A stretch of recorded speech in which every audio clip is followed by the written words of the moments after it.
everybody, Chris Roberts here, the founder and CEO of Sterling Rhino Capital. And today I want to talk about getting your finances in order and why it's so important when you're trying to buy real estate, but specifically larger multifamily assets.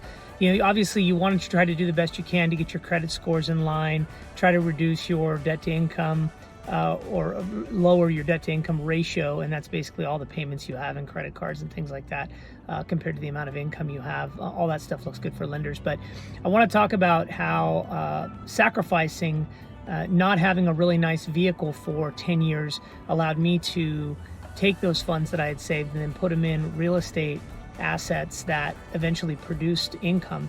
So the long and short of it is I was able to save approximately $50,000 by driving the same vehicle up to 430 some odd thousand miles.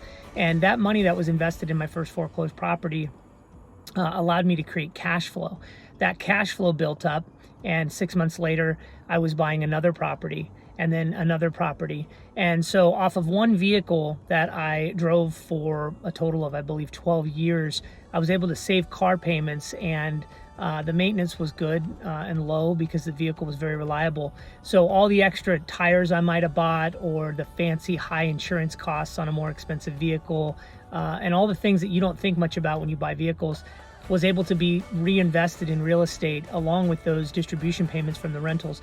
And so the long and short of it is by saving $50,000 off not buying a nice vehicle and just driving the same one for another 7 years, allowed me to produce an additional roughly $50,000 to $60,000 in capital off of that 50. So within 5 years or so, I doubled the amount of money that I originally invested in those properties and had cash flow I could spend.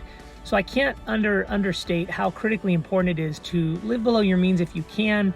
Obviously, you don't want to live in squalor and be stealing ketchup packets from McDonald's or whatever, but you definitely can make some sacrifices. And if that money is invested properly, the vehicle is one example, in real estate, then that money can make you money. And as you continue to reinvest that, the sky truly is the limit on how much cash flow you can create and how much wealth you can create. So the vehicle was one example, but I just want you thinking about making little cuts and sacrifices in your life so that you can invest those funds that you save into income producing assets.